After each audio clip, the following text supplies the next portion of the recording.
You're tuned in with Mud Talk.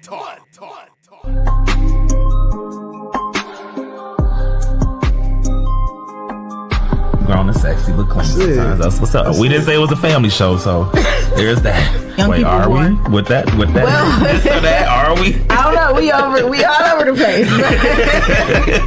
Had to come out of retirement. These knees they was snap, cracking, and popping, like a Rice Krispie. But we made it do what it do. But I did take a couple ibuprofens afterwards, though. All right.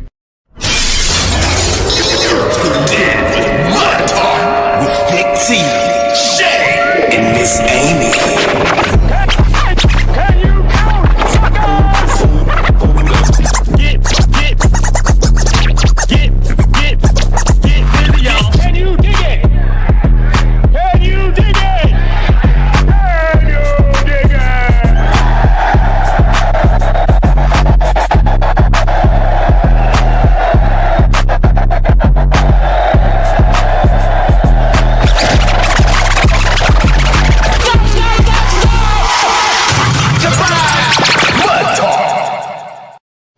Yo, what's good? It's your homie Big T.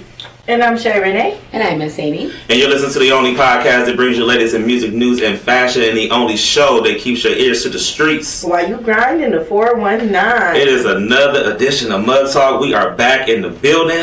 Yay. And it's a very special Friday because it is FYF, which means Fuck your feelings. Fuck Your Feelings Friday. So, it's the end of the month where we get everything off our chest and we say, fuck y'all feelings. I got a whole month's worth. Oh, shit. All right. Well, then. All right, but we got a big show today. Today we have two special guests. First off, we have Tracy the Rarebreed Haynes, who is officially in the building. We've been trying to get him for a while. We're going to talk to him about the R&B Park Jam. And then we also have Toledo's own Julius Darrington. He's going to be joining us live from L.A. We're doing big things around here. We got people from L.A. Yes. You feel me? Yes. He's going to be joining us live from L.A. We're going to be talking with him about some amazing things he's been doing since he, been in L.A., working with Ron Isley, Diddy, and all of that good stuff, right? Okay? So, but first things first is, we got to start off with the T. This is what we call Big T with the T. And George Floyd's family is suing Kanye. I don't blame him. Yeah, I know, right? So, the family of George Floyd announced Tuesday that they will file a $250 million lawsuit against Kanye. The rapper formerly known as Kanye West, following comments he made about Floyd's death on the podcast Drink Champs. Ye, who was a guest on last week's episode of the podcast hosted by Noriega and DJ F&N, put forth that it wasn't Chauvin who caused Floyd's death, but that he died from fentanyl use. The family's lawyer actually went on to say that free speech rights do not include harassment, lies, and misrepresentation and misappropriation of George Floyd's legacy. Some words have consequences, and Mr. West will be made to understand that. And that's on period. So, Did I miss something? Where did the fentanyl come up? I don't remember that being a thing. So they were saying during that time, the case that he had fentanyl in his system, and they were trying to say that was the reason why that he went into cardiac arrest. Oh. I don't think that. Yeah, I don't think that. Yeah, none of us do. Yeah, I don't. Well, except for Kanye. So, how y'all feel about that? That's deep. Some things you just don't say, and that's a touchy subject, and he should have just left it alone. Absolutely. That ain't none of his business, regardless. Yeah, and to go on a podcast platform and to even vocalize that's deep. So, so we're gonna see how that plays out. Make sure I keep you on the loop with that. All right, next, a computer hacker is sentenced to prison. So a computer hacker who made $147,000 stealing unreleased music from Ed Sheeran and Lil Uzi Vert was sentenced to 18 months in prison. Adrian Kwiatkowski exchanged the music by Ed Sheeran and Lil Uzi Vert for cryptocurrency on the dark web after hacking into their cloud-based accounts. The 23-year-old from England admitted to all 19 charges, including possessing criminal property and 14 copyright offenses, so he will be sentenced to 18 months in prison. So you can't just be out here stealing people's shit. No. Right. Yeah. So he's going to be spending a long time in prison and paying back a lot of money. So stop stealing people's shit, right? And make sure everybody shit. So if you out here stealing Tracy's shit, I hope he comes to you. Hey, but the thing is, Tracy got this shit published, so you ain't got to worry about that. Facts. I mean, let's be honest. I mean, we got somebody here right now who's trying to steal Country's Good Deeds Challenge. Right, though. Put that down. Oh, wow. So there's been two Some DJs. dude, man. Yes, there's been two DJs who took Country's song word for word and put it on the internet and has been performing it as well. Yeah, it's two. I just seen one. Yeah, there's two. Yes. Wow. So they took it word for word and are performing it all around. So people from Toledo obviously have been commenting and saying copyright infringement and take it down and all type of stuff on his YouTube page. So stop stealing people's shit. Great. Yeah, it's crazy. All right. And last but not least, Adam Levine is involved in the scandal right now. If you know Adam Levine, he's the lead singer from Maroon 5. Look at me. Because you're the white girl. Right. I don't listen to Maroon 5. But I love Maroon 5, so I know who he is. They're not bad. I just don't. It's not my thing. So Adam Levine from Maroon 5 is currently in the scandal right now. He denied cheating on his pregnant wife, as multiple women have come forward claiming that he had inappropriate relationships with them. He quotes and says, "I used poor judgment in speaking with anyone other than my wife in any kind of flirtatious manner." The Maroon 5 frontman said in a statement, he said, "I did not have an affair, but nevertheless, I crossed the line during a regrettable period of my life. In certain instances, it became inappropriate, and I have addressed that and taken the steps to remedy this issue with my family." So, he said that he was being naive and stupid enough to risk the only thing that truly matters, which is his family. This comments came after Summer Stroh, who is an Instagram, TikTok model. She said, "I was young and naive and I was very easily manipulated." And she says that she never planned to come forward with her story until now. It's got to be hard being a celebrity though, and just being in the spotlight with everything that happens in your family. Yes. You know, that's one of those things that when you're a celebrity and you put that out there, everybody's going to have an opinion. And I don't know. I just think that's got to be tough to live that for both sides. His wife, his kids, him. Yes. For sure. And I mean, it's very tough. And then, you know, not only that, I'm definitely wondering, why did she decide to come out with all of this right now? I mean, she even posted, you know, their messages on Instagram and TikTok and everything. I saw the messages. He definitely crossed the line. He definitely, you know, he was saying things like, you know, let me see more pictures. He was saying, you know, I didn't think you were this beautiful, but he saw her in person. So he and told her that she was very hot. So he definitely had a very flirtatious conversation with her, but they never engaged in any type of activity. Yeah. So my question to you guys is flirting cheating? Oh. Yes. It's a very thin line. It is a very thin line. I think it depends on what you're talking about flirting. Like, I think you can flirt with somebody and have a flirtatious like conversation. That's not necessarily cheating in my opinion. But when you're talking about we're putting stuff that's flirtatious online, we're sending pictures, we're sending messages, then that might start to cross the line. I mean, I guess the fact of the matter is you look at it and say, if this was just like I've told some of the teenagers I work with, if I put this on the front page of the Blade and they saw all these messages, would your wife, in Adam's case, be happy about what they saw? Absolutely. And, you know, I feel like in this day and age, it's so easy to flirt because of social media. I mean, it's so easy. I mean, the access. And people do it so easily without even thinking. Whether you're married, whether you're single, situationship, whatever you're doing, people slide in them DMs. And I have found that it is easier to flirt on IG than on Facebook. Because why is that? So, number one, Instagram is really just pictures, and that's what that's like the first thing people look for anyway. Yeah. And then the second thing is that it's easier. Everybody has Facebook, but everybody doesn't have Instagram. So you can kind of keep things on the low because, say for instance, if I'm dating someone, I have Facebook and Instagram and Snapchat and Twitter, but that person, my significant other, may not have any of that except for Facebook. You get what I'm saying? So they don't know the dirt that I could be doing on Instagram because your first mindset is Facebook. You just think that more people have Facebook.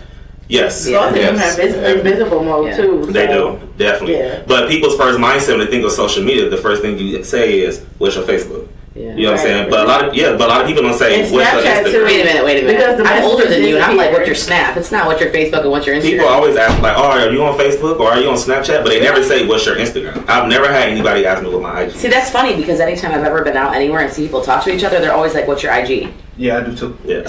See. So we're talking about like which platform makes it easier for people to flirt with people. Man, people don't even ask for phone numbers no more.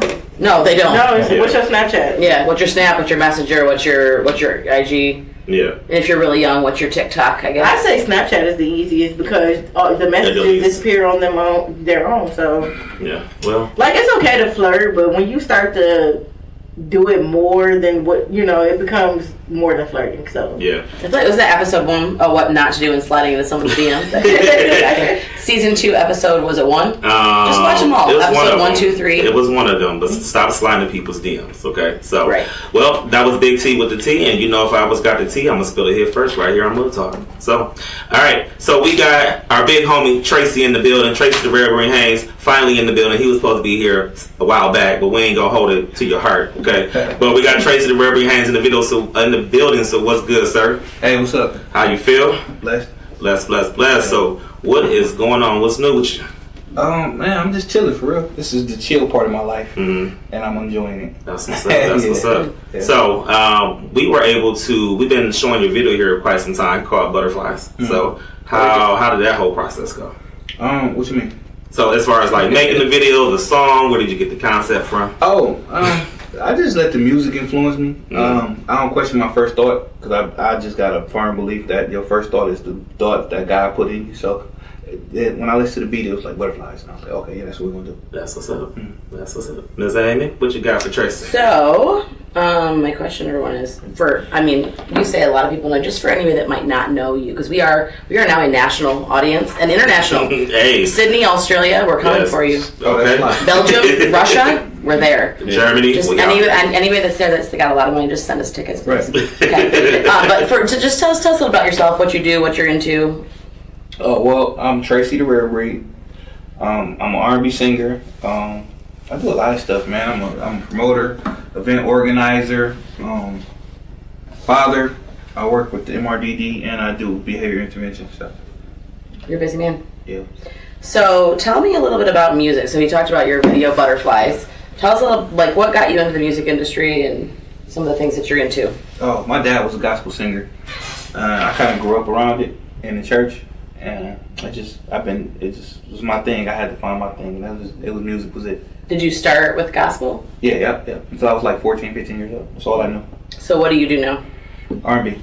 R&B. Okay. Are you a rapper too? No. I'd to always know if people I are freestyle like a mug though. So, No, my leg hurt. oh, okay. His leg hurts. Couldn't sing for me either because his leg hurts. Yeah. I feel like he should be like that R&B singer that has like an alter ego. Like, you know how like Trey Songz is like Trick or Trey? You should be like Right, Tracy, no. and then like you like Trey. Trey. That's Trey. That's booty. There you go. No Trey. Hey, how'd that pan out? I mean- With Tyrese rapping and Trey Songz rapping and all that. We got Ty Dolla $ign though. Yeah, I mean, See? R&B's different now. It's the singy rappy thing now. Yeah. So you do the singing part. Who does the rappy thing? I don't know. You gotta find one. Your No. features. I'll rap. You right? Yeah, I got you. My leg hurts. Oh, my leg hurts. Smart. Hey, look. See, you know I what? got you real quick. So you're not only a musician. You said you do events. You're a father. You do not rapping, but definitely music. Yeah. What? Before we go any farther, I do want to. I want to mention some of the things that I came up with that you did recently. You were last Thursday? You guys did an Unplugged on Thursdays, and that was with Vic Terry, who is our, what was that, episode 2? A couple of episodes ago. Yeah. Yep. One of our guests back then. And so you did a skate night, R&B skate night, and then the one that we attended as Bud Talk was your strictly R&B park jam. So we're going to get to that in just a minute, but we do have some footage that we took while we were there Yes. So we're going to go ahead and get into that we're going to show. Yes. So that was some footage that we saw at the park jam. It was the whole vibe that night. Thank you. Yeah, it was. We had so much fun. We went as a Mud Talk. You'll see a little bit later. We interviewed some people that were there. Some businesses that were there. You had food trucks there. You had some lots of business tables and booths that were there. 360 booth. 360 booth. That was fun. Great vibes. It was a great vibe. Thank you. Yeah. Tell me about your inspiration for doing that park jam. Well, I'm a documentary buff, and I watch a lot of documentaries, and hip hop come from park jams. When you go to other cities, they utilize their green spaces, and Toledo don't. We're getting more into it, utilizing our green spaces, and we have beautiful green spaces. And I feel like parks are just a great way to meet, and picnics and stuff, and there's parties in the park. So, and then I was also watching an episode of She's Gotta Have It, and they did the Purple Party in Brooklyn for in commemoration of Prince's life and death, and I thought that was fly. So that gave me inspiration to do the '90s jam, which led to the R&B park jam. Nice. So I got a question. Have you ever thought about doing something like that for the kids? Like I know you do the movie nights for the kids, but have you ever thought about bringing like a younger artist out? And No. He's too busy. He's got too much going on. It ain't that. It just I do enough for the youth. Like I like to balance it. Like being around kids, I have to be around kids 10 to 20 times in the summer doing these movie nights.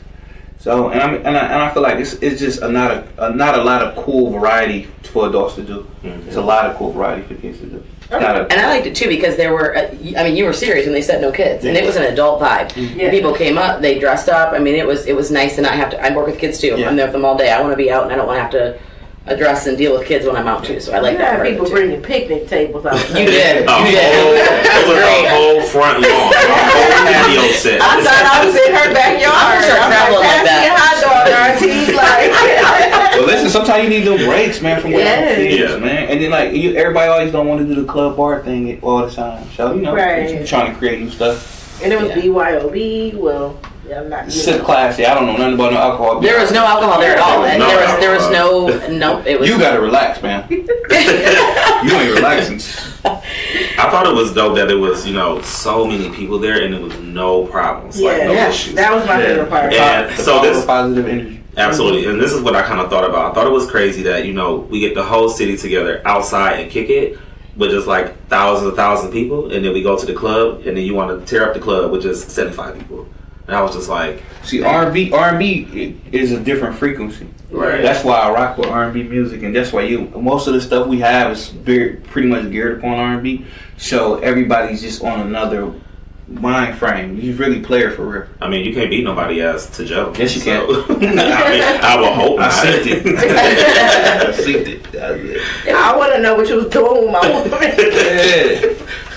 No, it was a good vibe for sure, and I think it was. We need more events like that. You don't have to organize them, but if you're out there and you want to, Yeah, please. I listen. If I'm the only one doing it, then we lost. So please, y'all, don't be afraid. Do these events. The worst thing somebody can say is no to letting you use their space, but I haven't ran into a no yet. Yeah. But I ain't afraid to ask. Right. right. That's what's up. Okay. So what's next? I'm doing the Kids Talent Show on November the 6th. So that's what I've been working on right now. Waiting on the flyer. It's late, but it is what it is. That's what I'm working on. So are you still looking for kids that have talent? I got room for a couple, but and it just I don't know, man. It's just me being an artist. Growing up, we didn't have many platforms. You know what I'm saying? And I be feeling like it's so many kids with so many talent with nowhere to display them besides the internet. And so I wanted to do a talent show like we used to have back when we was younger. Yes. And also I wanted to take finances off, so I raised enough sponsorship money to cover everything. So if people want to come and bring their family and their kids, it's absolutely free. I just wanted to give something back to the youth. People in Toledo be so good to me, and they're so supportive. And the universal law is to whom much is given, much is required. And this is me feeding back into the city and the youth.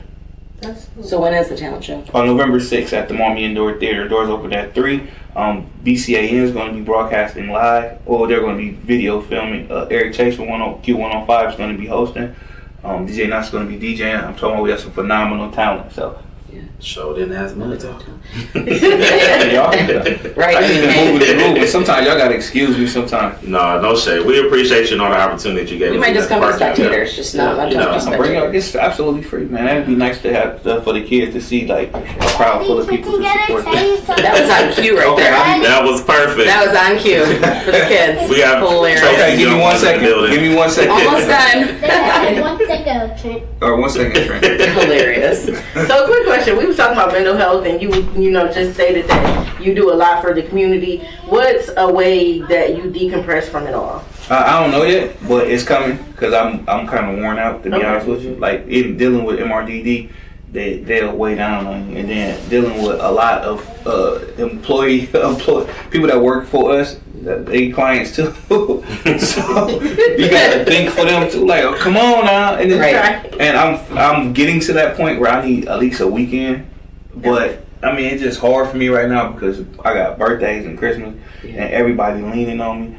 and I'm going to have to force everybody to just leave me alone for a weekend. For sure. Facts. You gotta take. You can't pour from an empty cup. That's for sure. You gotta fill that cup back up. Yeah. And what you do with the MRD, that's tough. It's a lot. Yeah, it's That's a lot. great.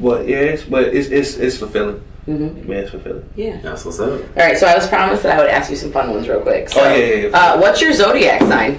I'm a Taurus. Taurus. I'm Cancer. Leo. Sagittarius. Okay. Pisces. Pisces. So we got a bull, a crab, a lion. What'd you say you were? Pisces. What is that? We're Archer. Oh, I thought that was a fish. No. That's Okay. Aquarius. That's not. Aquarius. Oh, you're a Pisces. You're the fish. Okay. Are you? Oh. All right. Yeah. So tell me your thoughts about the zodiac and all that stuff. The bullshit. Because if I told you I was anything, you would have believed me. You're totally. If I would have been like, I'm a Scorpio, you'd be like, okay. No, I wouldn't. See, I feel like I don't think so. I don't know. Listen, I've seen everything and everybody. I've seen Pisces be two-faced like they say Geminis is. But Cancers are not. We are too nice. Y'all, I've seen Cancers be stubborn like y'all say Taurus is. Oh, Cancers are It's all about the human. right, Yeah, for it's sure. all about the human. For sure. All right, so what's the best piece of advice that you've ever been given? That I ever been given? Mm-hmm. Shoot. Hey, but the late great Victor Savage, may he rest in his peace, he told me, man, look, you just gotta get out here and get it. That's what he told me. Get out there and get it. Mm-hmm. Okay. What's my dude? He does not play like me. Okay, here I come, son. I got one more question. He's almost done, I promise. All right, so do you have any questions for me? I'm doing Ask the White Girls today. You got any white girl questions? Any white girl questions? It doesn't have to be about white girls. It can be about white people in general. So, what beat be playing in y'all head while y'all be dancing? It's always back that ass up. Always. 100%. Doesn't matter what it is, it's back that ass up. No, I'm like, but y'all be clapping too, like everybody here. You know I don't dance like that, but I don't know what. I'm not even gonna argue with you because you did work at clubs before. I'm not gonna argue with that. There probably are a lot of ways. And that's not for everybody, but the majority. But when back that ass up comes on, what happens? The clapping stops, the asses go up, and then they might not be on beat. Or the lack thereof. Well, you know what? I seen a lot of lower back shaking in the That too. A lot of lower back shaking. Hey, it takes a lot of talent to shake the lower back. The gluteus minimus is I don't know about that. Listen, I have an ass, so I don't know what you're talking about. Hey, it ain't true. Not gluteus maximus. Gluteus minimus. Yeah. So many quotables right there. Oh, yeah. That is hilarious. Okay. Gluteus minimus. I don't know what. Come on, ask me one more. Fuck. Oh, one more. Okay. Let's go. Do we have like a this or that we can ask him? Just give him one. Give me the best one you got. Because I ran out of questions. I was only doing so many. What's your idea of a perfect date? There it is. You wanted dating things. What's the perfect date? Ain't none for real. So what's the best one you've had? Best one I had ever? Yes.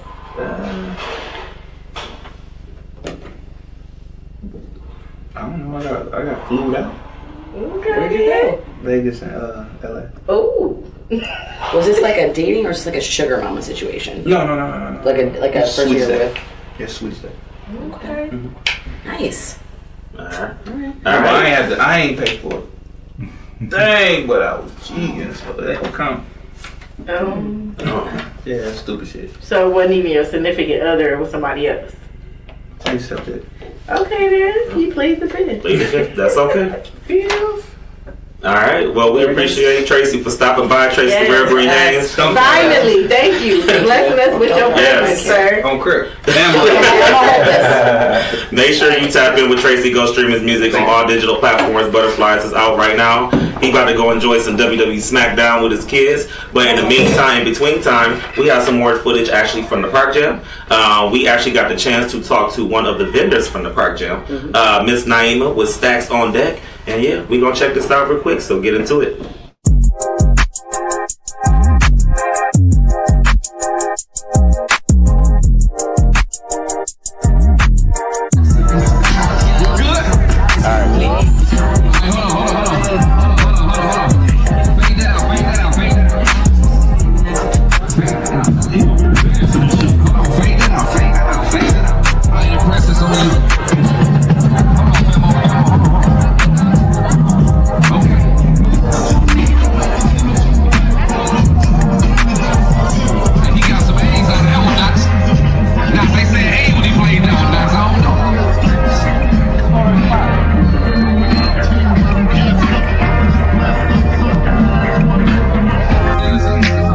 Alright, what's good, y'all? It's Big T.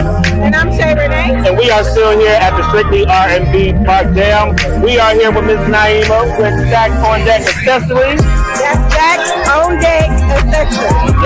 Yes. So tell us all about Stacks on Deck. Okay, so I've been making jewelry since I was about 10 years old. And about when COVID hit in 2020, I needed a hustle and I decided to start a business, and Stacks on Deck came about. So I made custom-made bracelets, necklaces, and then I have purses and shoes and stuff that I buy. But on Instagram, Stacks on Deck LLC, Facebook, Stacks on Deck LLC. Alright, that's what's up now. Do you have, is it like for men, women, everybody? I have men's bracelets, and then I have women's. I also have kids too. Oh, okay. And everything is pretty affordable. Like, it started at 10, it goes up from there. It's nothing really more than $45. Ooh, that's a deal right there, y'all. So make sure y'all get down here to the Strictly R&B Jam. Stacks on Deck Accessories is definitely here. If they want to purchase any items, if they didn't make it down here today, how can they do so? Stacks on Deck LLC on Instagram or Facebook or stacksondeckllc.com. Alright, that's what's up. Thank you, Miss Naima. Make sure y'all check out Stacks on Deck Accessories. It's Mud Talk. We're going to check out some more vendors, get some more food, and we'll be right back, y'all.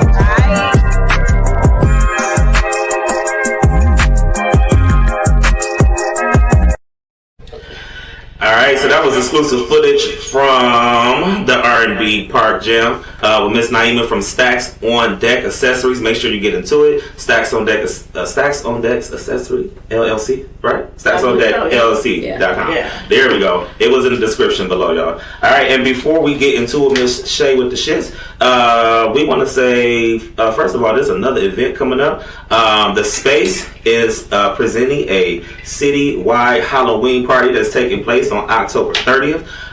It is a costume and dance contest. There is a cash prize of $25, $50, and $75, plus free food and drinks and parent raffles. It is $5 per kid or one bag of candy for interest, and parents must stay with your kids.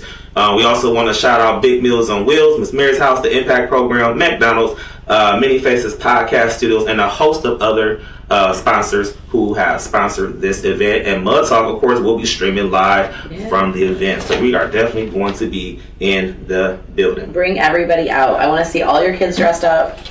Yeah. Come out, get some candy. I might get dressed up.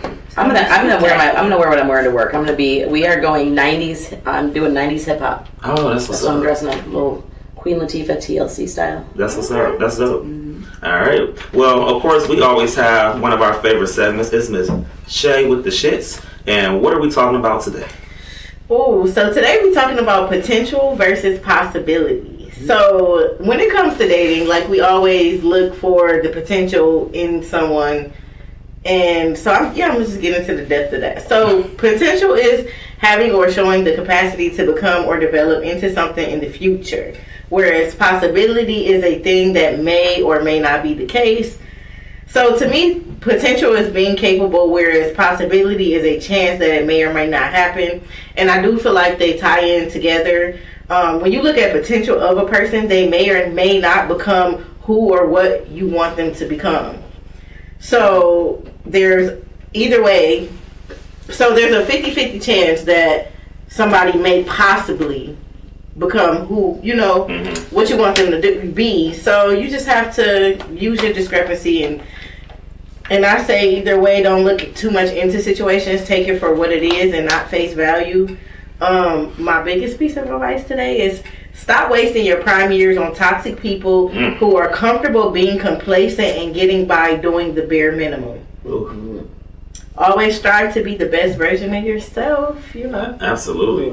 That's deep. That was very deep. Right, because there is a lot of times that people, especially women, and maybe guys do it, but I feel like women, we look at potential because we are nurturers. I'm going to see that potential, and I'm going to take your potential, and I'm going to make you be the best of you. But you can't control other people. You can't make somebody want more for themselves. At all. So, and I think he asked a good question. He had asked as far as how long it takes to really get to know someone. And I feel like people can, become that actor and be who you want them to be for so long until the truth comes out.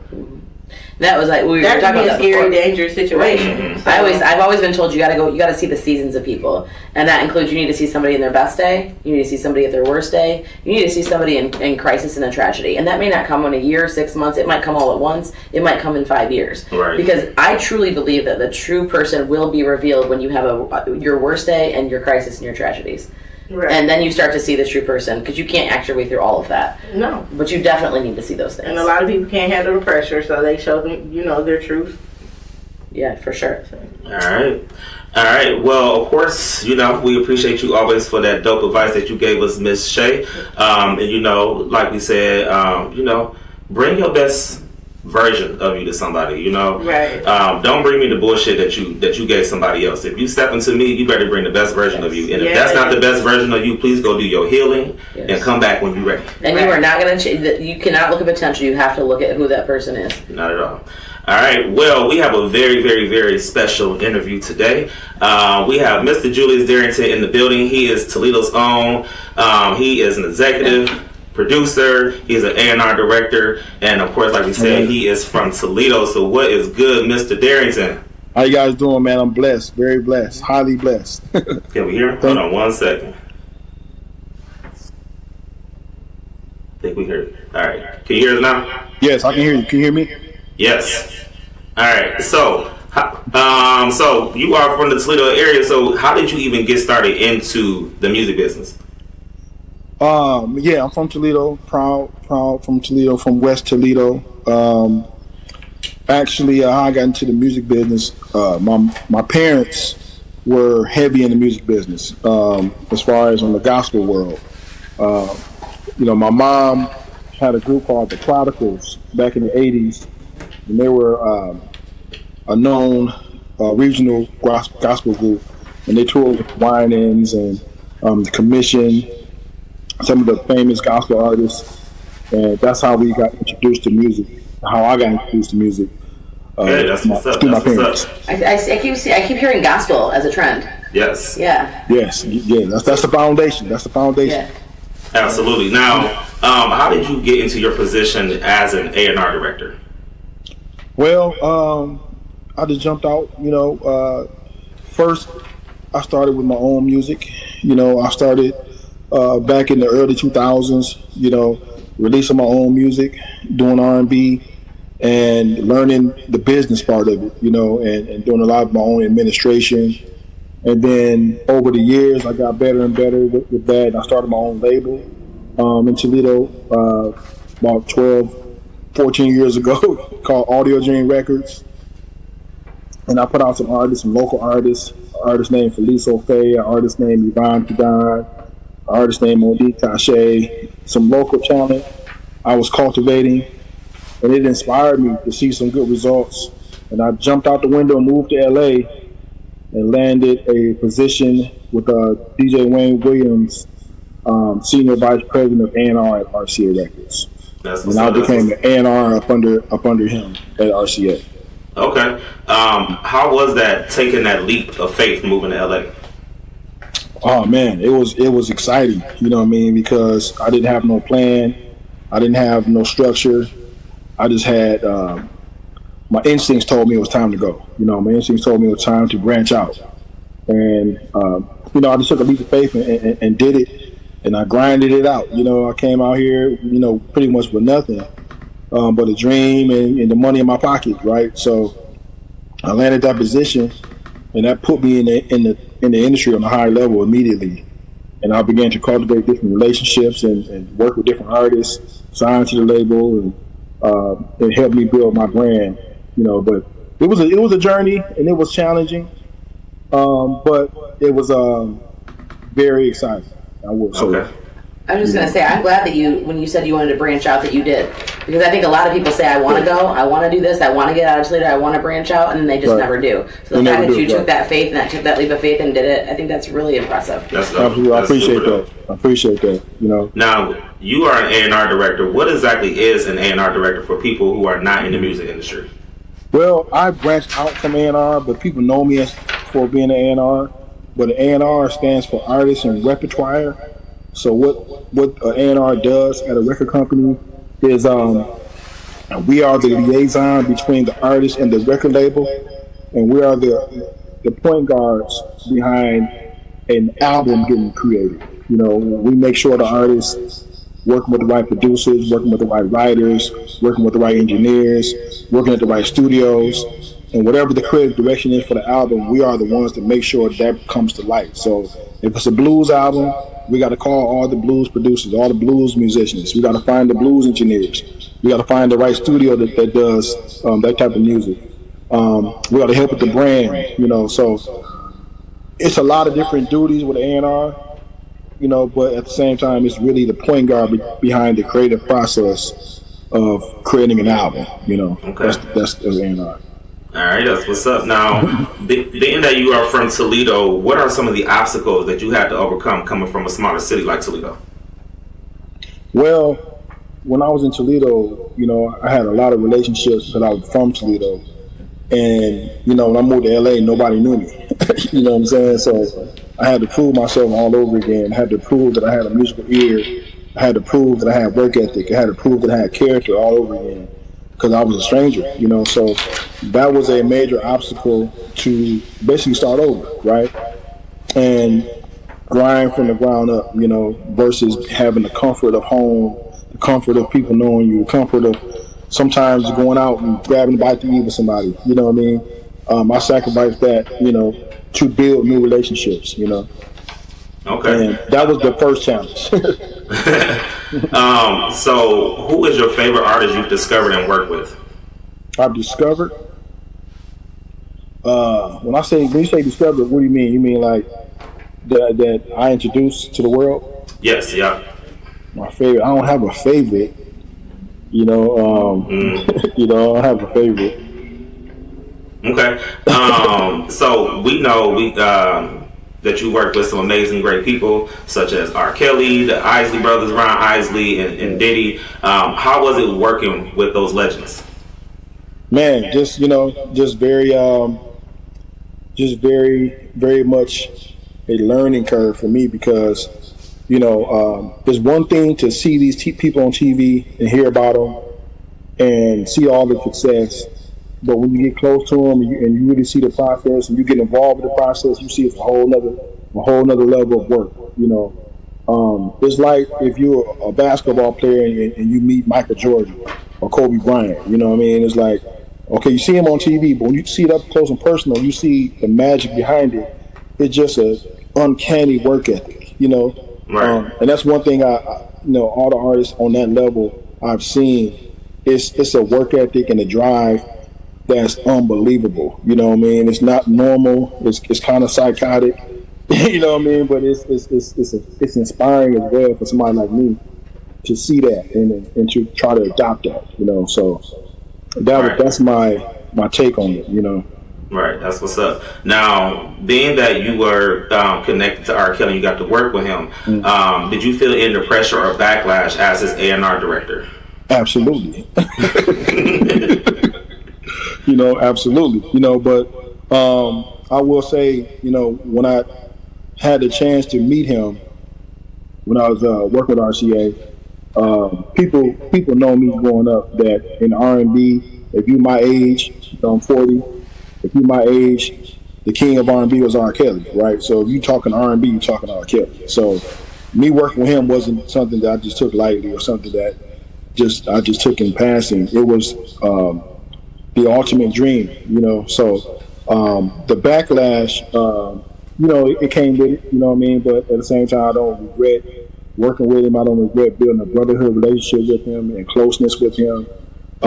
But I definitely went through it. You know, if people don't know or follow me, I was a witness on his behalf at his trial. You know, because my thing is sometimes you got to just tell the truth, and the truth of the matter is my relationship with him was all good. It's all musical. I never seen him doing nobody wrong. But at the same time, I definitely I felt a lot of the backlash when it was happening, when that Lifetime documentary came out. But guess what? We kept going. We kept moving. We kept God first, and we kept being successful. You know, and that's the main thing that I took from that for my life was, at the end of the day, you got to keep going. You got to keep moving and keep believing. Right. Now, kind of going back a little bit, how did you meet R. Kelly and start working with him? Okay, so I started interning with DJ Wayne Williams, who was the senior vice president of A&R at RCA Records. And I became a junior A&R under him. And I started working with a lot of his artists. And if people don't know who DJ Wayne Williams is, he's the guy who discovered R. Kelly, back in like 1989, 1990, and got him signed to Jive Records. Jive Records turned into RCA Records. So DJ Wayne Williams, if you guys remember any of R. Kelly music, the Happy People video, the guy playing the DJ, that's DJ Wayne Williams. Okay. So DJ Wayne Williams took me under his wing here in LA, and I just went crazy with the opportunity. I went crazy. I worked my butt off night to day to do the best A&R job I could, because he gave me the opportunity. And then one day, after working with him for like almost a year or a little less, he said, I want you to meet somebody that I think you really should work with tonight. So I'm like, okay, let's do it. So he took me to State Social Lounge in LA and introduced me to R. Kelly. And, he told R. Kelly, most of the work and all of the work that you've been getting from me came from him. So he immediately put me in a good mindset with him musically. And then I ended up getting in the driver's seat for his music and his projects, and the rest just became a great opportunity. That's what's up. So you and I are the same age. You said you're 40. I'm 41. I'm a little older. Well, I'm 41. I tried to keep that. But I've got, when you saw R. Kelly and you walked in there, because Bump and Grind, that was like my high school. Happy People, love it. When you saw him and you're like, this is who you're going to work with, what was going through your head? I thought I was dreaming. I believe it. And let me tell you, if y'all want to get into it, I thought I was dreaming so much so the next day I didn't believe it was real. The next day, because it wasn't like you meeting a celebrity. He was very cool, very down to earth. He gave me his phone number. He said, okay, let's work, let's do it, let's make it happen, man. I appreciate all the stuff you've been doing. And it was a vibe, and the next day I'm like, let's really just meet R. Kelly and get his number. He really just said I'm about to help him with his album? No, that didn't happen, so they told me to go to the studio, and I didn't go. That's how much I didn't believe it. Wow. So I got a call from Wayne the next day. He said, hey, what's up? Where you at? I said, I'm at home. How you doing? He said, you talked to Rob? I said, Rob? Who is Rob? You talked to R. Kelly? I said, no. He said, this is your project. Get to the studio. What are you doing? And that's when it hit me. I'm like, wow, okay. Yeah. So what was that project that you worked on, that first one? Man, we got a song called Born to My Music. That was something I was involved with. He got the 19-minute song that people was kind of controversial called I Admit. I was behind that. Mm-hmm. Yeah, I remember that one. Yeah, I'm the one who put that out. Got a song called Planet, So my thing is, there's 3 albums that I did. We dropped some singles. There's 3 albums that I A&R that has not been released. But we have some singles and stuff that I worked on that's out. That's what's up. Now, are there any artists currently that you feel like remind you of R. Kelly musically? Man, put you in the hot seat. I'm gonna just keep it real with y'all, man. Like R. Kelly is talent wise is probably the best ever. As far as pure talent, a lot of artists today, they don't take music as serious. They take maybe being famous more serious than he did. But they remind me of R. Kelly, not really. There's some great artists. Like I love Chris Brown. You know what I'm saying? I love Ty Dolla $ign. He's a good artist. Ty is dope. Yeah, I love Ty. I met Ty just recently. We've been, got connected through his people at Motown. But R. Kelly is a whole different beast. You know what I mean? Whole different beast. Absolutely. I want to know what it was like working with Diddy. Okay. So let me say this about Diddy. Energy-wise, Diddy reminds me of R. Kelly. as far as the approach to the seriousness of the music. You know what I mean? They're on the same level energy-wise. Like the obsessiveness of getting it done, being in the studio, being detail-oriented. I will say that they're like kindred spirits in that regard. But even so, R. Kelly is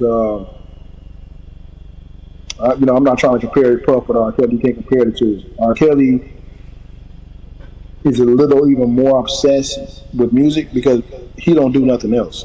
Right. Like Puff, he has other ventures, he has businesses, he has the vodka, he has other things going on in his life. Music is very important to him, but he has other things as well, to take advantage of. All R. Kelly had was music, and that's all he focused on. He didn't do nothing else. So that's the difference. Now you had the opportunity to work with the legend, Mr. Ron Isley. We got to talk about that. How was that experience? Man, I was very, very honored to be involved with him. Meeting him was like, meeting the Godfather. You know what I'm saying? It's like, R. Kelly, R. Kelly's elder. So it's like the Godfather, man. But he's very youthful. He's very, attentive to detail as well. We were in the studio, working, and I'm just mesmerized by how he stayed relevant throughout all the decades. He stayed relevant. He's reinvented himself over and over and over again, from Isley Brothers to Mr. Biggs. Now women calling him Zaddy. And I saw he just put a new song out called I'm the Plug or something? I'm the Plug. Yeah, it's a good record, but they calling him Zaddy now. I don't know, what is a Zaddy? I never heard of a Zaddy. What is that? What'd you say? A Zaddy. Oh, I know what a Zaddy is. It isn't like that's like a term for like a guy that's just, he's like a daddy, but he gives you money. Okay. It's like the whole package. I thought Zaddy been out. Like I thought Zaddy was like senior old man. Do I need to Urban Dictionary this?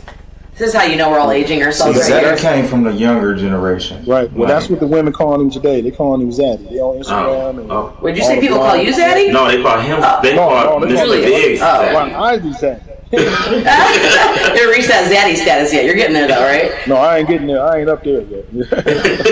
That's when you know you really made it, when you get to Zaddy. Yeah, give me 20 years, I'll be Zaddy. I think the level of Zaddy was more like R rescuing the princess on Nintendo, okay? I actually have it. Hey, you know what? Because we educate here at Mud Talk, I have the definition. What is the definition? Google.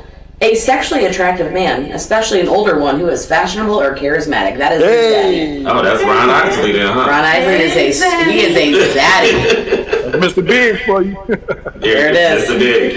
All right, now before we let you go, what upcoming projects do you have coming out that we can look forward to? Okay, so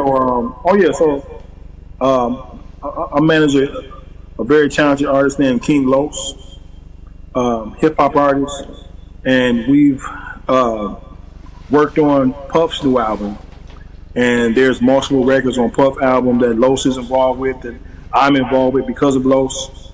Puff's new album is an R&B album. I don't want to get too many details about the album, because it's like, I don't know if it's top secret, but there's a lot of great features on that album. And that album is coming out real soon. They may drop another single about a holiday, but that's coming out real soon. It's called Off the Grid. Okay. King Los, we're working on an album right now called Internet Boyfriend. It's an R&B hip hop album. We have Wiz Khalifa on there, Chris Brown on there, Keisha Cole on there. We got Juicy J on the record. We got The Game on the record. So we're dropping that album hopefully Valentine's Day, or dropping the single. And we got Nelly on there too. Nelly's you have everybody on there. Yeah. So that means we need to bring you back in time for Valentine's Day so we can get that exclusive, right? Absolutely. Or you can fly. We can all fly out there too. Yeah, we can fly to LA. Yeah, please. If y'all fly to LA, we could set up an interview at the studio and interview King Los or something like that. That'll be dope. Okay. Listen. Well, let's start saving, y'all. Yep, I got it. Let's get some sponsors on this Blood Talk show. I'm ready for it right now. Spirit.com. Spirit.com, yes. No, So if you want to sponsor us to LA to interview these my cash app amazing artists, our cash app we'll send our cash app out later. It's fine. Okay. That's what's up. That's what's up. Now, before we let you go, we have a little segment on the show, a game called This or That, where Miss Shay is going to ask you some questions, and you have to choose whether you're going to get with this or you're going to get with that. So, okay, all right. So there's going to be two options. You got to choose one or the other. Okay, get with this or get with that. All right. Yep. All right. So, single or dating?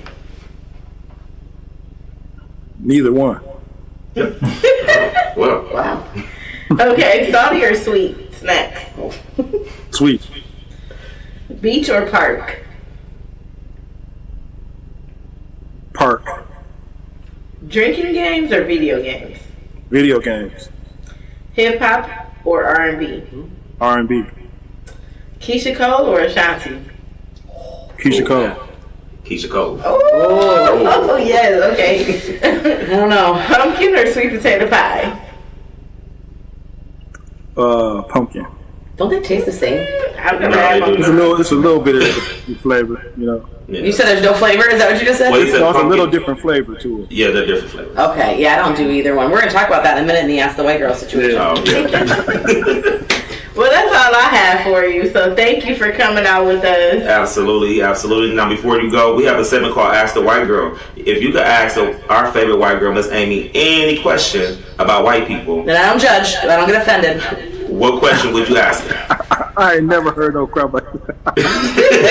Hey, we are just opening up the channels of communication between different cultures. Our world needs this. Mud Talk is going to heal racism. Yes. Ask a white girl.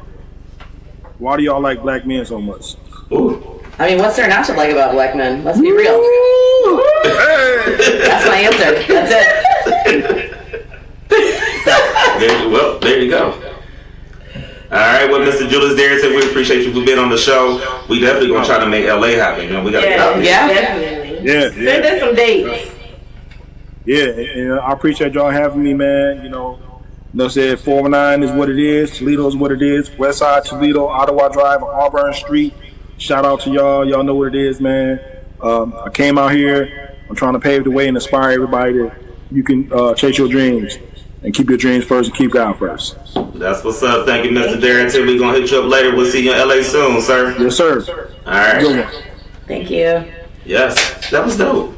Shout out to Mr. Julius Darrington for doing this thing. That was really dope. Mm-hmm. He is definitely doing some big things. We gonna get out there to LA because we need to make that happen. I need a vacation. So. I've never been. That's one place I want to go. Yes. Well, speaking of Ask the White Girl, we were able to get some footage from the R&B Jam for Ask the White Girl, right? Yeah. Miss Amy, how did you like this? You know, it was tough because this was our first Ask the White Girl. Yes. So I was like, it was on the spot, and some of these I might have to like rewind because it was hard to think on the spot. And now that I've done a few of these, I feel like we'll see if I like what I said. We'll have to see. All right, well, let's go ahead. Let's check this out, y'all. What's good, y'all? It's Big T, and we here at the R&B Jam Park Fest, and we doing our Hey Ask the White Girl segment, and we actually have somebody here who's going to ask Miss Amy, our favorite white girl, a white girl question. Hey, white girl. Okay. Why would black people say hi to white people so they just do a little smile like? Well, so not me, because I will smile and wave to everybody, but I think the majority of people, I think that probably takes them off guard, and they're just having a thing going through their brain, like, I don't know, like it's just not what they're used to. So you're saying something, you're saying like, if a black person walks by and they say hi first? Hey, hi, And, oh, okay, yeah. I definitely think I think there's a lot of, but it's hard because I don't do this. I think it might be just more of like it was unexpected. I think a lot of white people like to have everything planned out. I don't know. Other than that, I don't know. But it's not very nice. No, and people need to start. All right. So for all my white friends, smile and say hi when people say hi to you. Yeah. It makes the world a whole lot better. Stop making them weird ass faces, white people. No more weird ass faces. Thanks, Amy. All right. So what's your name? Brandon. All right, Brandon. So this is our favorite white girl, Miss Amy. And if you could ask the white girl any question about white people, what would you ask them? You have to say, "Hey, white girl." Hey, white girl. Yeah. I'm curious. Why do you think that white women want our rhythm and our blues? Ooh. All right now, you gonna do this at the R&B fest? Huh? Yeah, that's perfect. Oh, I gotta think about that one. I mean, I think there's a lot of information floating around the white people world, all about the rhythm. So maybe that's why, like, they hear all about the rhythm, but the blues, it was just a selfish thing. I don't know. It's a hard one. I can definitely see what you're saying. Yeah, as long as you get it. I get it. I get what you're saying. Yeah, no, I get what you're saying because there's some that's. I think there's a lot out there about the rhythm, and I think that people sometimes just want the good stuff without taking the bad. Yeah, honestly. Yeah, that's what it is. It's the white people. We just want y'all credit, but not y'all raises and y'all. We already talked about that. And my Costco membership. Yeah, we want your Costco membership. Credit score. Right. Yeah. Credit score. You know, Costco. Okay, we working our way up. You know. Do you have a Costco membership? Sample. Oh, see? You don't just need your one white friend as your Santa Claus. You have both, though. That's true, I do have both. He only got one. You better give her a black card, don't you? Yeah! Mud talk, baby! That's what's up. Brandon. Let's go. All right, y'all. We're going to find some more people to do Ask the White Girl. But make sure y'all keep it locked right here on Mud Talk. I'm Big T. This is our favorite white girl, Miss Amy. And we'll be back with more Mud Talk. Thank you, guys.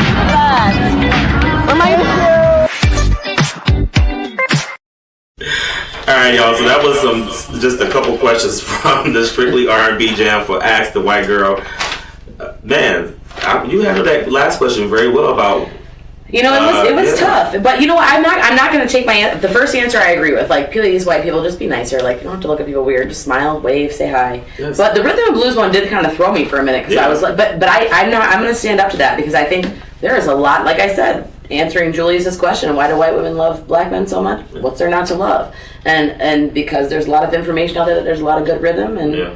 But I think that's honestly, I don't know if that's even a white thing. I think there's just a lot of things in relationships where we just love to take all the good stuff. Yeah. But when the blues come, we're like, peace. Oh, yeah. You know, love the sugar, but don't stick around for the shit. Exactly. Well, you know, in the black community, we say, you know, white people, they love being black till it's time to be black. Yeah. Right. So, you know, hey, but it is what it is. But you handle those questions very well. I'm very proud of you. Tough. It was tough. We got some more coming on our Thanksgiving food episode. Yeah, we do. I got you. I'm going to make you some food just to, you know.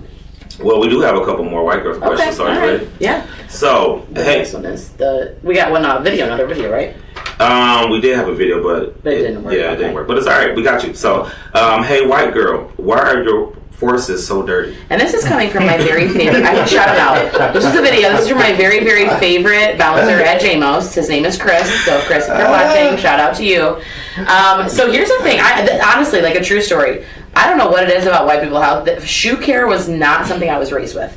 No joke. So play shoes and school shoes. School shoes are if I'm wearing like the Mary Jane like high heel crap they used to make me wear when I was a tomboy. So when they used to put me in a dress and put me in heels, you can't wear that to play outside. And so that's your play.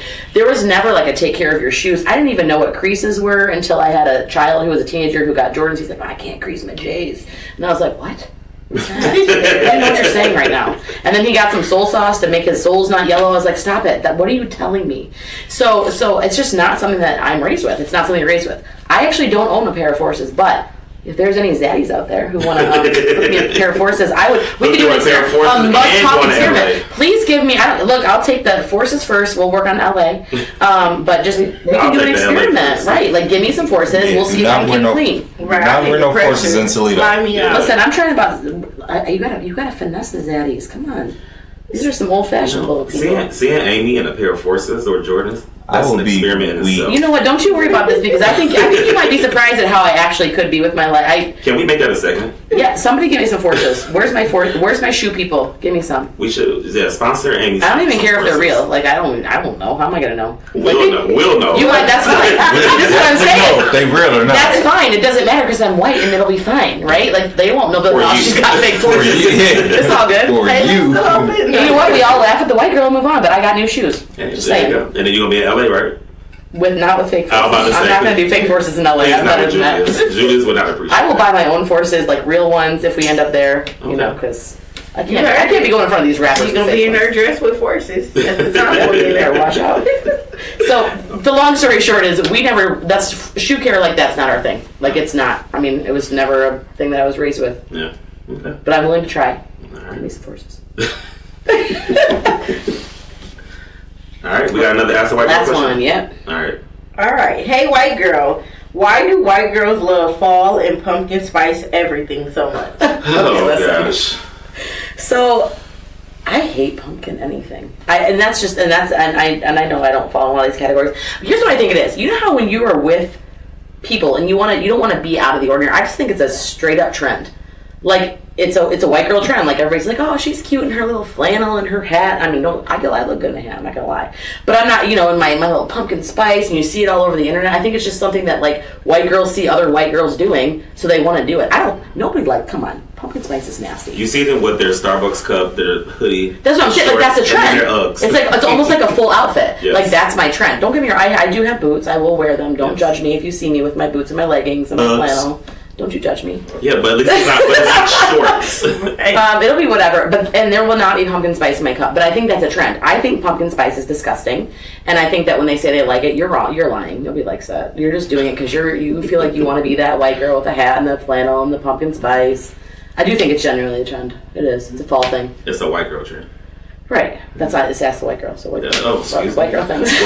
Because black girls are pulling Hennessy out of their purse. Can I ask you this? Do you like pumpkin spice? Right. I've never had pumpkin anything. I don't blame you. Nothing. Do you like pumpkin spice? I do not, but my favorite drink from Starbucks is caramel apple spice though. So if you want to hook up a big tea with a caramel apple spice, me with some forces, do you like pumpkin spice? I like the caramel. Never had pumpkin. So is this like actually just having pumpkin in general? I don't white like pumpkin thing? anything. Is that what white people think? I don't like pumpkins. Do you like pumpkin pie? Like you don't even like pumpkins that sit on people's porches? No, I like decorating them now. We have Damn. What did pumpkins do you? You know what? I saw the best. Can we share some information? This has nothing to do with this. I saw the best pumpkin carving tip. You ready? Informational. Cut it from the bottom, clean it out from the bottom, then you can set it on top of your candle and it doesn't rot on the inside. Oh, I've heard that. I've seen that on TikTok. You saw it on TikTok. See, that's a TikTok. TikTok is very helpful It is sometimes, and sometimes it's just really not. Right. Yeah, so. All right, well, that was our Ask the White Girl. We're going to have some more white girl questions for her next month. But, it is our favorite day of the week. Whew, we got some shit built up all month long. And it is, what day is it, y'all? Fuck your feelings Friday. We need an intro for that. Can you sing that again? Go ahead, Red, go. Right. Fuck your feelings Friday. Can he added that yay at the end. Can John make that an intro? Please. I will do that. I got you. I need you to record. It needs to no music behind it. Just needs to be. I got you. To be that. I got you. Alright, so Fuck Your Feelings Friday is where you've been holding that shit all month long. Damn, we should have asked Julius this. God yeah. Get back on here. Where you at? He's not busy.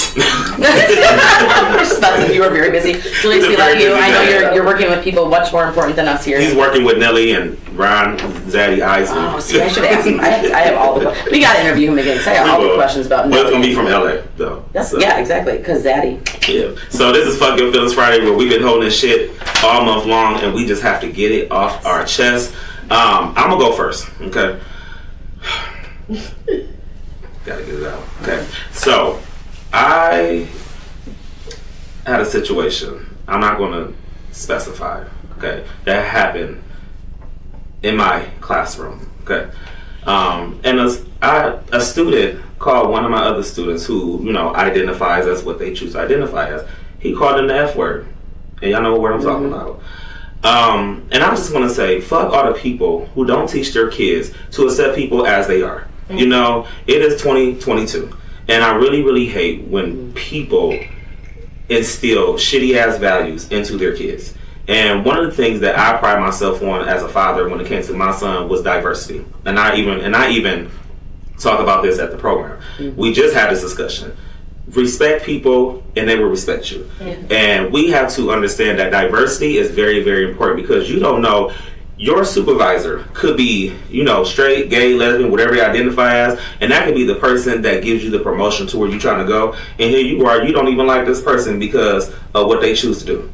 You know what I'm saying? And so I really feel and believe that we need to instill diversity values into our children, because then they don't grow up to be shitty adults. Okay, so fuck all the people who are instilling shitty ass values into their kids. Can I give you a little word of hope though? Yes. So I work with teenagers as well, and I had a group of boys, and one of them said, "Hey, I like I like guys," and I said, "Okay." The other one said, "No, you can't like guys." I said, "Why not?"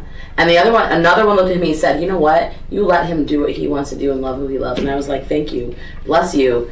You are the change." Yes. And that was it. And the other kid said, "You know what? I'm sorry, my bad." And then I walked away and I said, "This is why this generation is going to change the world." But you got to teach your kids stuff like that. You really do. You do. I mean, but then they always say shitty parents raise shitty kids, and I don't like that. I'm not hitting. Oh, is that mine? I'm sorry.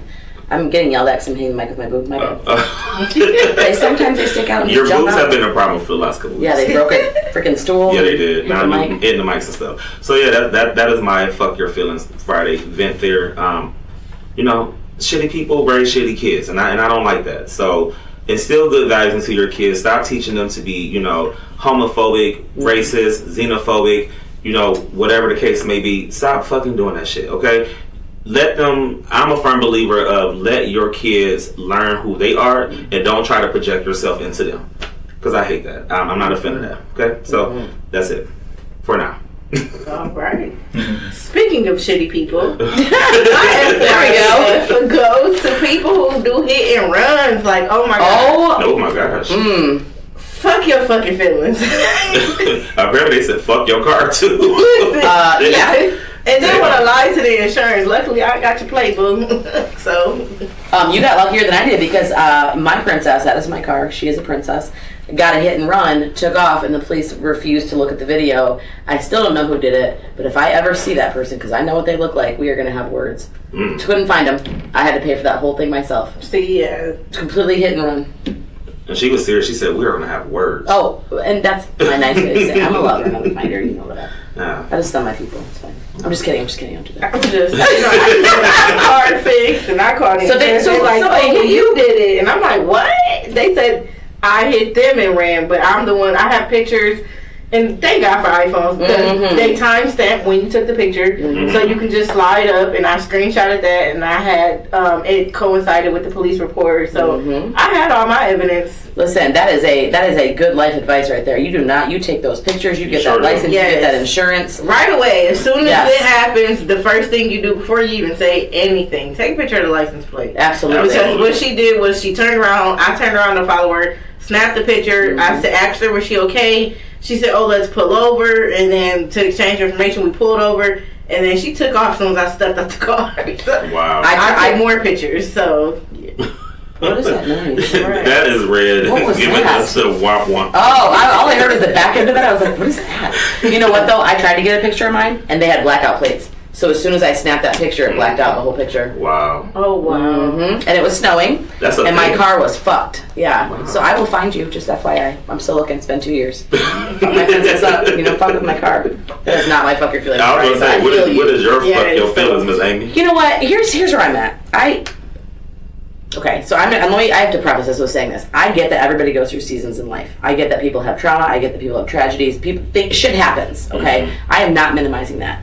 But if you are an always me person, always something person, I can't deal with you. Like, there are people that are just, there's always something. Like, I literally, hey, how you doing? Oh my gosh, I have this. And then there's oh my god. And I'm like, dude, can we ever just talk and have like a, I don't know, positive conversation. Yes. And then when I give you the life advice, like, hey, what if you just maybe tried this or change this? Oh, no, that would never work.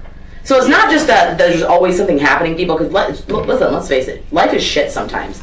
I'm just talking about, I've known you for 10 years, and your life is shit every time I talk to you, and your life is not that big of a shit. It's, you don't want to change the things because you like it. You're choosing the fuck you. That's your values. Is that what you say? That was very hard. I can't with it. It's just the drama, and it's like nobody likes that. It's not cute.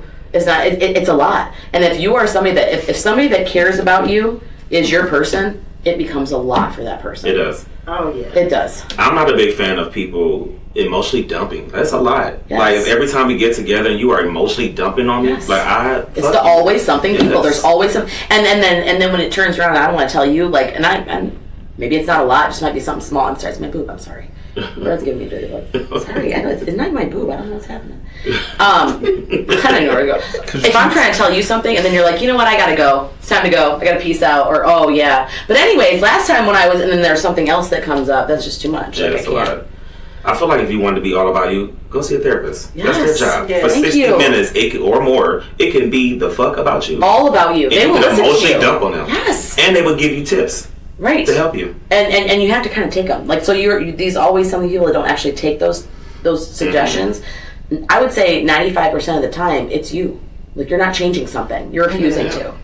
I don't have the tolerance for that. And I are the problem. Absolutely. Yes. And see, for me, when those kind of conversations happen, I have like a time limit. That's why people tell me something like, you should be a therapist, a counselor. I have like a 15-minute window. So we out and about at City Hall and we want to get drinks and you talking about your shit. 15 minutes and I'm like, all right, let's take a shot. And I'm done. Like, I done moved on. And now you looking at me like, you inconsiderate bastard. Well, I'm not a therapist, so I don't have to listen to you. But you know what? Even in the mental health world, because I do mental health, at some point I will listen to you all day long. We will vent, but at some point I'm going to say, so what are we going to do to change this? What's the solution? We got to, because if you can't help yourself, I can't help you. Exactly. Because I'm not a magic worker. We're not miracle workers, but if you can help yourself, we'll be willing to help you for sure.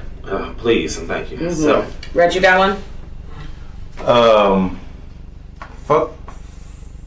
Fuck everything. Wow. So one of those weeks, huh? Yeah, just fuck everything. Fuck them kids. No, I'm just playing. No, just fuck. No. No, I keep my kids all the time. No, just fuck individuals who aren't helping you help yourself. Don't surround yourself around individuals who's not giving you motivational speeches every day. Somebody who's always playing that two-faced like, one day they're a friend and the next day they want to talk about you. Fuck them. Like, fuck them. Fuck them. They're not helping you grow. Why? They're not there for you at that moment. Yeah. People who don't pour into you. You know, it's funny because that actually reminded me of when Julius said, like, I was here. And I took the step to go out in LA, and can you imagine how many people that he may have had in his life that said, I don't think you can do this. Absolutely. Exactly.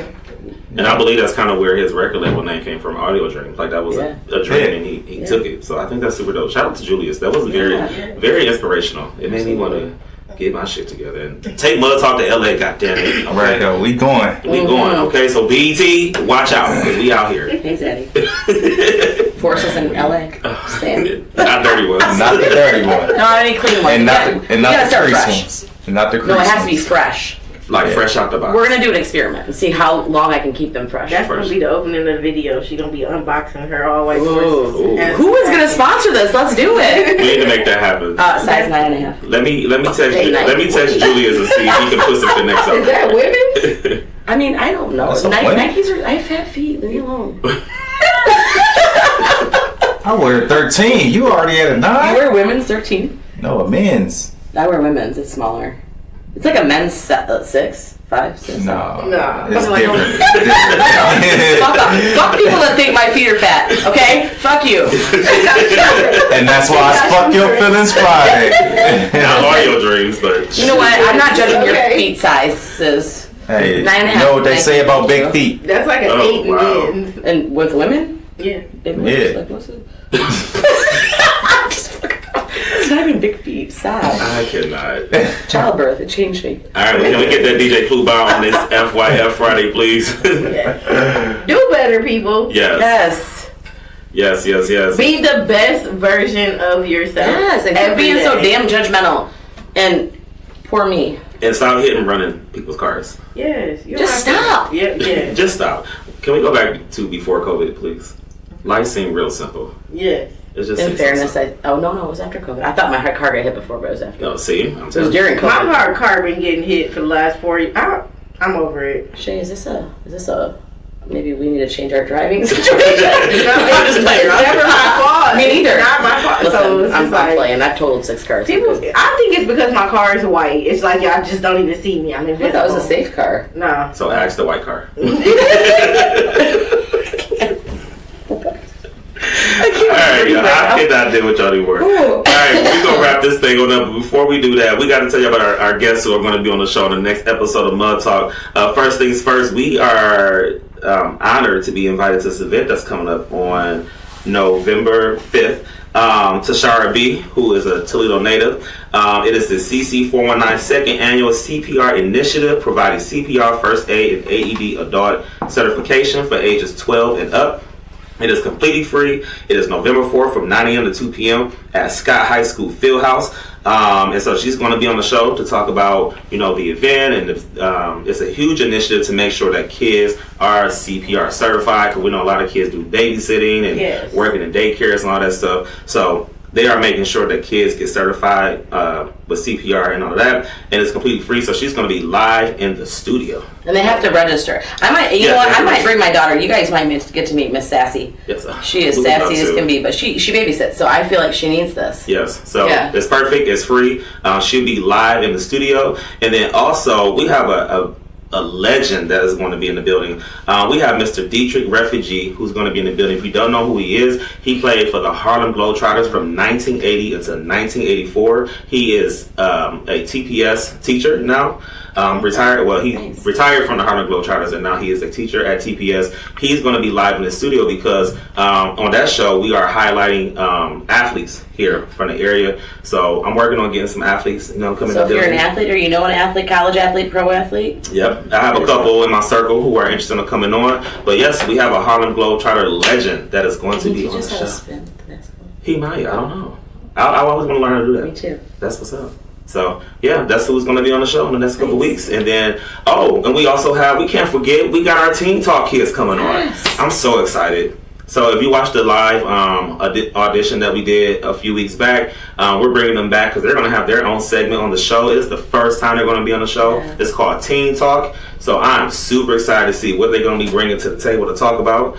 And we should have them probably interview one of our guests. Yeah, that'd be dope. It'd be a great experience. That'd be a good experience for them. So they are definitely going to be doing that. So I'm super excited about that. And then, of course, we always have our Shay with the Shits. I'll be back with my Tips with Tea. I took a little break, but I'm back. And Miss Amy, are you going to give us some mental health? I'll do whatever you want me to do. I can have whatever I like. You can have whatever you like. In my T.I. voice. I love it. Whatever you like. All right, y'all. Well, I'm Big T. I'm Shay Renee. And I'm Miss Amy, your favorite white girl. And this is the only show that brings you the latest in music, news, and fashion, and the only show that keeps your ears to the streets while you grind in the 419. All right, peace.